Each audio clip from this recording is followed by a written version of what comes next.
తెలంగాణ ఉద్యమకారుల ఫోరం ఆధ్వర్యంలో నిర్వహించిన సమావేశంలో జస్టిస్ చంద్రకుమార్ గారు రిటైర్డ్ మాట్లాడుతూ ఉద్యమకారులు చేసిన త్యాగాలను వారి చైతన్యాన్ని గుర్తించని చంద్రశేఖరరావు ఈరోజు ఓడిపోయి ఇంటికాడ కూర్చున్నాడు.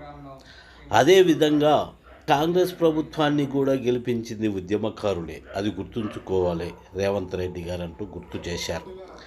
అదేవిధంగా ఉద్యమకారులను విస్మరిస్తే కేసీఆర్ పట్టిన గతి రేపు కాంగ్రెస్కు కూడా పడుతుందని హెచ్చరిస్తూ విజ్ఞప్తిపూర్వకంగా ఉద్యమకారుల అభిప్రాయాలను ఈ సమాజానికి ఎంతో ఉపయోగపడతాయి, స్నేహపూర్వక సూచనలను తీసుకుంటూ రాష్ట్రాన్ని నడిపించగలిగితే రేపటి భవిత ఒక చైతన్యవంతమైన రాష్ట్రంగా వెలుగొందుతుంది భారతదేశంలో అంటూ మాట్లాడారు.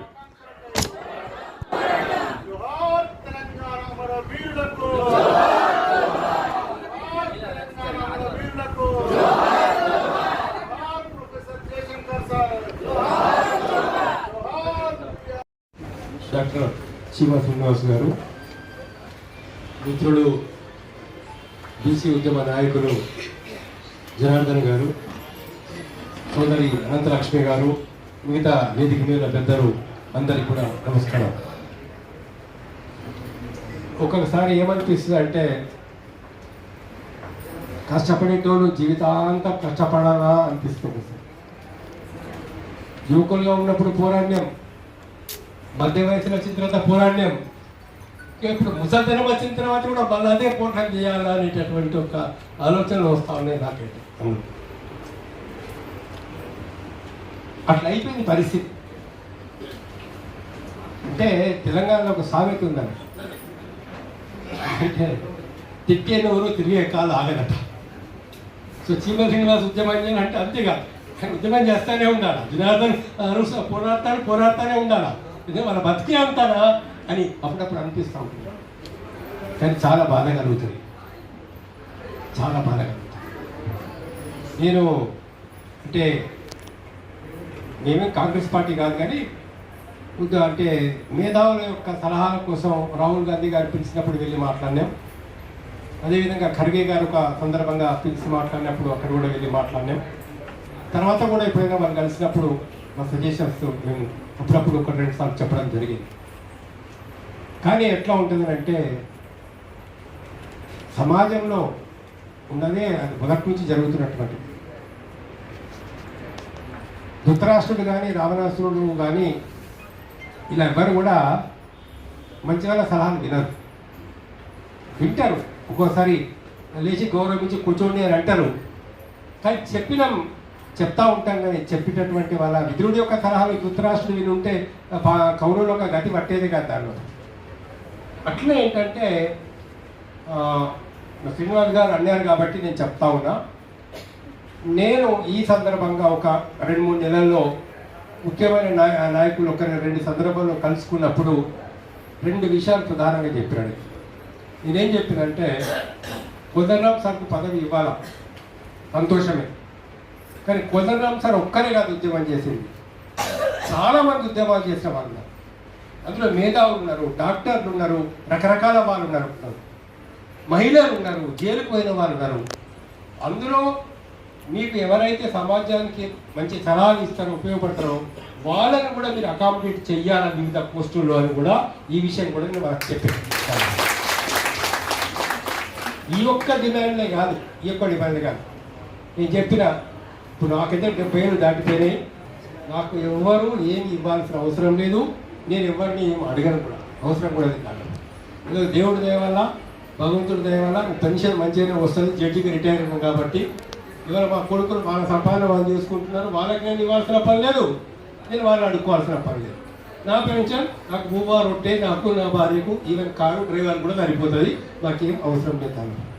కానీ నేను ఒకటే ఏమని చెప్తున్నానంటే వాళ్ళకు కూడా, లాస్ట్ టైం కేసీఆర్ అధికారంలోకి వచ్చేసిన తర్వాత కూడా కేసీఆర్ దగ్గర ఉన్న దగ్గర మనుషులకు నేను 2-3 సార్లు అడిగిన సార్ కేసీఆర్ సార్, నేను 2015లో రిటైర్ అయినా.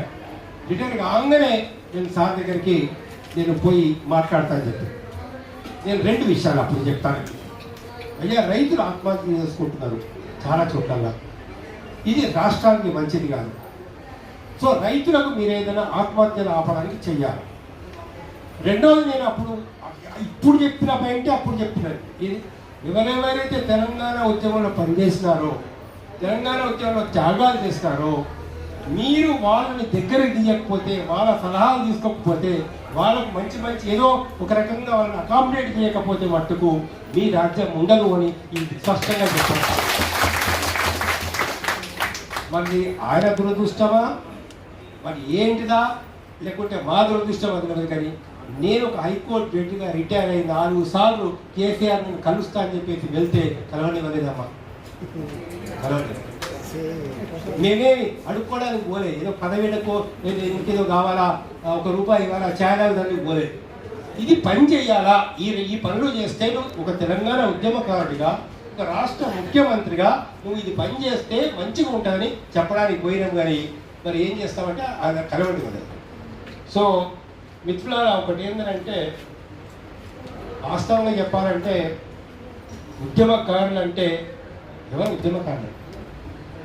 ఈ ఉద్యమకారులు అంటే చైతన్యం కలిగిన, ఉద్యమకారులు అంటే అన్యాయాన్ని సహించని వాళ్ళు, ఉద్యమకారులు అంటే అక్రమాలను ఎదిరించేవాళ్ళు, ఉద్యమకారులు అంటే అవినీతికి లొంగకుండా అవినీతి వ్యతిరేకంగా పోరాడేవాళ్ళు. ఎవరు ఉద్యమకారులు? ఉద్యమకారులు అంటే ఏంటిది? చైతన్యం ఉన్నట్టు, అన్యాయం జరుగుతున్నది, ఇది అన్యాయం తెలంగాణ జరిగింది, ఇది జరగకూడదని చెప్పినటువంటి వారు మన హృదయాన్ని అర్థం చేసుకోవాలా, మన బాధను అర్థం చేసుకోవాలా. చైతన్యం, ఎంత చైతన్యం ఉంటే ఎవరి పనులు వాళ్ళు చేసుకుంటారండి, ఎవరి వ్యాపారాలు వాళ్ళు చేసుకుంటారు, ఎవరి కుటుంబం వాళ్ళు తీసుకుంటారు. అని కొంతమంది కుటుంబాన్ని వదిలిపెట్టి, కొందరైతే ఉద్యోగాలు వదిలిపెట్టి ఎందుకు కర్మని చేరుకోవాలండి? ఎందుకని పోలీసులు లాఠీ దెబ్బలు తినాలా? ఎందుకని ఫైరింగ్లో దెబ్బలు తినాలా? లాఠీ చార్జీలో దెబ్బలు తినాలా? లాఠీ చార్జీలో దెబ్బలు తిన వాళ్ళు ఉన్నారు, పోలీస్ స్టేషన్లో పోయిన వాళ్ళు ఉన్నారు, కుటుంబాలు ఆగమైన వాళ్ళు ఉన్నారు, కొంతమంది అయితే ఉద్యోగాలు కోల్పోయిన వాళ్ళు ఉన్నారు. మరి అలాంటి వాళ్ళ త్యాగాలను మనం గుర్తించాల్సిన అవసరం ఉందా లేదా? వాళ్ళ త్యాగాలను గుర్తించినట్టు అంటే ఇది గుడ్డి ప్రభుత్వాలా, గుడ్డి నాయకులా, లేకపోతే వీళ్ళు నటించేటటువంటి నాయకులా అనేటటువంటి ఒక ప్రశ్నలు మనకు ఉత్పన్నమవుతాయి. కాబట్టి మనం చాలా స్పష్టంగా మేము చెప్తున్నాం, వీళ్ళందరూ ఒక నిస్వార్థంగా ఉద్యమంలో పోరాడినప్పుడు మనకైనా అస్సలు పోరాడినామా? ఆ రోజు జైలుకు పోయినప్పుడు ఏదైనా వస్తుంది చేసినామా? కాదు కదా. నా తెలంగాణ బాగుండాలా, నా తెలంగాణ దోచుకోబడుతున్నది, మా పిల్లలకు ఉద్యోగాలు వస్తలేవు, మా వాళ్ళకి విద్య లేదు, మాకు నిధులు వస్తలేవు, మా నిధులు ఎక్కడో తీసుకెళ్ళి ఖర్చు పెడుతున్నారు, మా నీళ్లు మా పొలాలకు వస్తలేవు, ఇక్కడ కట్టాల్సిన ప్రాజెక్టులు ఇక్కడ కడుతున్నారు, ఇక్కడ నీళ్లు మళ్లించాల్సిన ఇంకెక్కడికో నీళ్లు మళ్లిస్తున్నారు అని తెలంగాణకు అన్యాయం జరుగుతోంది. తెలంగాణకు న్యాయం జరగాలని చెప్పేసి అడిగినారు. ఎందుకు ఉద్యమాలు చేసినారు? ఇవాళ జయశంకర్ సార్ చేసినా, ఇంకొకటి చేసినా, ఇవాళ శ్రీకాంతాచారి చనిపోయినా, ఇది యాదవ్ చనిపోయినా, ఇంకొకటి చనిపోయినా కూడా ఎందుకని వాళ్ళు ఉద్యమాలు చేస్తారు? ఒక ఆశయం కోసం, ఒక లక్ష్యం కోసం, ఒక మంచి కోసం, ఒక మంచి సమాజం కోసం, ఒక మార్పు రావాలని, తెలంగాణ బాగుండాలని, తెలంగాణ బిడ్డలు బాగుండాలని చెప్పేసి చేస్తారు. ఉద్యమకారులు అంటే దొంగ అనుకుంటున్నారా? ఉద్యమకారులు అంటే అవకాశం అనుకుంటున్నారా? ఉద్యమకారులు అంటే నేరస్తులు అనుకుంటున్నారా? అని ఉద్యమకారులు అంటే చైతన్యం, ఉద్యమకారులు అంటే నిపుకరం, ఉద్యమకారులు అంటే ఏం తెలుసుకుంటామని ఉద్యమకారులు. ఇది ఇలా ప్రభుత్వాలు గుర్తుపెట్టుకోవాలని చెప్పేసి నేను చాలా స్పష్టంగా చెప్తా ఉన్నాను. మిత్రులారా, అంటే మొదటి నుంచి సమాజంలో నేను గమనిస్తూ ఉన్నా, చూస్తూ ఉన్నా, మొదటి చిన్నప్పటి నుంచి కూడా చాలా చోట్ల కష్టం ఒకటి ఉంటుంది, ఫలితం ఒకటి.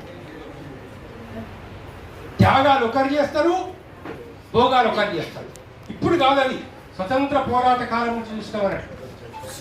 మేము మా నాన్న ఫ్రీడమ్ ఫైటరు, ఆజాద్ హింద్ ఫౌజ్లో పనిచేస్తాడు. మా నాయన చెప్తా ఉండే దాన్ని, ఎందుకంటే ఆ రోజు నైజాం నవాబుకు వ్యతిరేకంగా కానీ బ్రిటిష్ వాళ్ళకి వ్యతిరేకంగా పోరాడిన వాళ్ళు ఎవర్రా, ఇవాళ ఇక్కడికి వచ్చి ఇక్కడ మంత్రులైన వాళ్ళు ఎవరు అని చెప్పేసి అప్పుడు చెప్తాం.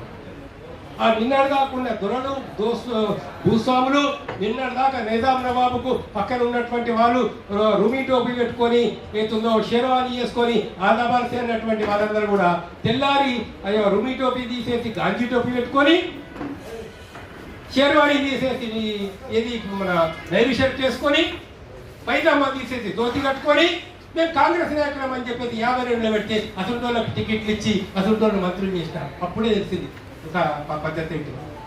కష్టం అవ్వాలది ఫలితం ఒక్కలది, త్యాగం ఒక్కలది, భోగాల పని జరుగుతున్నాయి.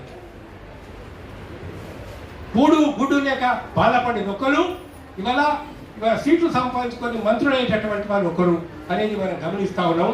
కాబట్టి ఇది కేసీఆర్ రాజ్యంలో ఇవన్నీ మనం చూసుకుంటూ వచ్చినాం. ఇట్లా జరిగినటువంటి సతంగం అంతా కూడా ఇది పోవాలని చెప్పేసి మేము కోరుకున్నాము. అనేక విధాలుగా మనందరం చేసిన ప్రయత్నాల వల్ల, మీరు చేసిన ప్రయత్నాలు, మేము చేసిన ప్రయత్నాలు, శ్రీనివాస్ లాంటి వాళ్ళు చేసిన ప్రయత్నాలు, మనందరి ప్రయత్నాల వల్ల ఒక నిరంకుశమైనటువంటి ఒక కేసీఆర్ పాలన, ఒక అవినీతికరమైనటువంటి ఒక కేసీఆర్ పాలన అంతం కావడం అనేది జరిగింది. 5 కారణాలు కేసీఆర్ ఓడడానికి నేను గమనించిన మేరకు. ఫస్ట్, ఉద్యమకారుని పక్కన పెట్టడం. అంతవరకు టీడీపీలో కాంగ్రెస్లో ఉన్న ఉద్యమ ద్రోహుల్ని తీసుకొచ్చి ఇవాళ పీఠాలు వేసి మంత్రి పదవులు ఇవ్వడం ఆయన చేసింది ఫస్ట్ పొరపాటు. రెండవ పొరపాటు ఏం చేస్తాడంటే, ఆయన ఉద్యమకారులను పిలిచి మాట్లాడి సలహాలు తీసుకొని ఉంటే ఇవాళ కేసీఆర్కి గతి పట్టేది కాదు. ఉద్యమకారుని పిలిచి కూర్చోబెట్టి మర్యాద ఇచ్చి మాట్లాడి, ఏదో నలుగురికి ఏదో పదవులు ఇచ్చినా ఇవ్వకపోయినా మనకి కావాల్సిన మన కష్టాలు కేసులు విత్డ్రా చేయలేదు. ఇప్పటికీ కానీ ఇంకా విత్డ్రా రేవంత్ రెడ్డి గారు చేస్తా అంటున్నారు. ఎలక్షన్ దాకా ఆగండి అంటున్నారు, పార్లమెంట్ ఎలక్షన్ దాకా నమ్ముదాము, ఇవాళ మళ్ళా సపోర్ట్ చేద్దాం కాంగ్రెస్కి వద్దని నేను అంటలేను. శ్రీనివాస్ గారు చెప్తున్నారు, మిగతా వాళ్ళు చెప్తున్నారు కాబట్టి ఓకే. కానీ నేను చెప్పేది అంటే, మీరు మనం అష్యూరెన్స్ తీసుకుందాం గవర్నమెంట్ దగ్గర, తప్పనిసరి చేస్తాము అనేటటువంటి ఒక అష్యూరెన్స్ వాళ్ళు మనం ఇవ్వాలని చెప్పేసి కోరుతా ఉన్నారు. మేము కూడా అడుగుతాం, మేము కూడా గవర్నమెంట్ డిమాండ్ చేస్తాం. ఏం చేయాలా ప్రజలకు? రైతులకు ఏం చేయాలా? విద్యారంగంలో ఏం చేయాలా? వైద్య రంగంలో ఏం చేయాలా? ఈ ఉద్యమకాలం మీద కేసులు విత్డ్రా చేయాలా? వాళ్ళకి ఎలాంటి ఒక ఫెసిలిటీస్ ఇవ్వాలా? వాళ్ళకి ఏం చేయాలా? ఇది పోయింది, మొత్తం పోయింది. ఇది పోయి ఏదైతే ఉందో ఎట్లా కమాయించుకోవాలి, ఎట్లా అంటే చూసిన రాజశేఖర రెడ్డి ఎంత కమాయించాడో నేను అంతకంటే డబుల్ సంపాదించాను. ఇదేందా పద్ధతి? వీటిలో అయిపోతారు కేవలం కమాయించుడు, డబ్బులు. ఎంత అన్యాయం అంటే, వాడు 40,000 కోట్లకు అయ్యేటటువంటి ప్రాజెక్టును 1,05,000 కోట్లకు, 1,00,000 కోట్లకు పైగా చేస్తుంది. ఒక్క కాళేశ్వరం ఒక్క ప్రాజెక్ట్ల 30,000 కోట్లు, 40,000 కోట్లు తిన్నారు. అసలు ఎటువంటి దొంగలంటే ఇవాళ వాళ్ళు ఏమంటారంటే, ఐటీ వాళ్ళు వెళ్ళి విలాకృష్ణారెడ్డి మీద రేట్ చేస్తారు. వారం రోజుల్లో వాడు ఎలక్ట్రల్ బాండ్స్ కొని బీజేపీకి ఇస్తాడు. ఐటీ రేట్లు బంద్, అన్ని బంద్ అని అన్ని పార్టీలకు ఇచ్చినాడు. ఇవ్వలేదు కాదు. 600 కోట్లు బీజేపీకి ఇస్తే అందులో 1,200 కోట్లు కాంగ్రెస్కి ఇచ్చినాడు. ఇవ్వలేదు అంటలేదు. సమాజ్వాదీ పార్టీకి ఇచ్చాడు, మిగతా పార్టీలకు ఇచ్చాడు, అన్ని పార్టీలకు ఇచ్చాడు. కానీ ప్రధానంగా ఏ సందర్భంగా ఇచ్చాడు ఉదాహరణ లేదు. కాబట్టి మిత్రులారా, ఇవాళ చెప్పదలుచుకున్నటువంటి విషయం ఏంటంటే, ఇవన్నీ సమస్యలు ఉన్నాయి. ఒక్కటే మేము రేవంత్ రెడ్డి ప్రభుత్వానికి, కాంగ్రెస్ వారికి రిక్వెస్ట్ చేస్తున్నాం, మనవి చేస్తున్నాం, విజ్ఞప్తి చేస్తున్నాం. మీరు కేసీఆర్ చేసిన పొరపాట్లు చేయాలి. ఒక్కటే మీరు తమరు, మేము కష్టపడ్డాం, ఎలక్షన్లో తిరిగినాం, ఈ వయసులో కూడా ఎండలో వాళ్ళ ఊరు తిరిగినాం, పల్లె తిరిగినాం. మీ దగ్గర ₹1 తీసుకోలే. మేము పబ్లిక్లో చెప్తున్నాం, ఇక్కడ ఎవరి దగ్గర ₹1 తీసుకోలే. మా సొంత జేబులు పెట్టుకొని, మా సొంత డీజిల్ పెట్టుకొని, మా సొంత వెహికల్ని పెట్టుకొని, మా సొంత ఖర్చులతో హోటల్లో తినుకుంటా తిరిగినాం. లోపల ఎవడన్నా ఉంటే చెప్పండి, ₹1 ఇచ్చినా చెప్పానండి, ఛాలెంజ్ ఇక్కడ తిరిగినాం, గెలిపించినాం. ఎందుకు గెలిపించినాం? వీళ్ళు దొంగలు పోవాలా, వీళ్ళు పోవాలని గెలిపించినాం. కానీ మిమ్మల్ని తీసుకొచ్చినాం, సంతోషం. ఇవాళ కాంగ్రెస్ పార్టీ వచ్చింది, సంతోషం. బీజేపీ ఓడిపోయింది, బీఆర్ఎస్ ఓడిపోయింది, సంతోషం. కానీ మీతో ఒక మనవి చేస్తున్నాం. అయ్యా, మా బాధను, మా కష్టాన్ని మీరు అర్థం చేసుకోండి. మాకేదో ఇవ్వని మేము అంటలేదు. ఇద్దరు ఉద్యమకారులనే మన మీద కేసులు ఎత్తేయద్దా? ఫస్ట్ కేసులు ఎత్తేయండి. ఫస్ట్ కేసు ఇమ్మీడియట్గా పార్లమెంట్ ఎలక్షన్ రాగానే వీళ్ళ మీద కేసులు ఎత్తారు. సెకండ్ ఏదైతే ఉందో దీని డిమాండ్ వాళ్ళకు 250 స్థలం కానీ, వాళ్ళకు ఉద్యోగాలు కానీ, వాళ్ళకి ఏదైనా అవకాశాలు కానీ ఉంటే కల్పించండి. మీరు చేసిన అన్ని డిమాండ్లు కూడా మీకోసం కూడా లేవు. ఇక్కడ మంచి డిమాండ్స్ పెట్టారు ఇప్పుడు శ్రీనివాస్ గారు. ఏది ఉచిత విద్య, ఉచిత వైద్యం. ఇది మన ఆశయం, ఇది మన కళ, ఇది అంబేద్కర్ ఆశయం, ఇది రాజ్యాంగం కళ. ఏమనుకున్నా స్వతంత్రం వస్తే ఒక మంచి ప్రభుత్వాలు వస్తాయి అనుకున్నాం. పిల్లలందరికీ ఉచిత విద్య దొరుకుతుంది అనుకున్నాం. ఇవాళ ప్రపంచంలో కొన్ని దేశాల్లో ఎడ్యుకేషన్కు పిల్లల ఖర్చు కోసము, విద్య కోసం ₹1 కూడా తీసుకోరండి. పీజీ దాకా కూడా ఉచితంగా చదివిస్తారు.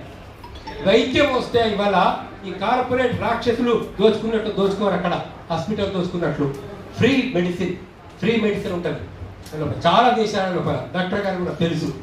అవి కోరుతున్నాం మనం. మా పిల్లలకు విద్య ఇవ్వండి, మా పిల్లలకు వైద్యం ఇవ్వండి, రైతుకు ఏతుందో గిట్టుబాటు ధర ఇవ్వండి, రైతులు ఆత్మహత్య లేకుండా ఉండండి. అవి మేము కోరుతున్నాం. న్యాయం అనిపిస్తే చేయండి, లేకపోతే ఫలితం అనుభవించండి. Thank you.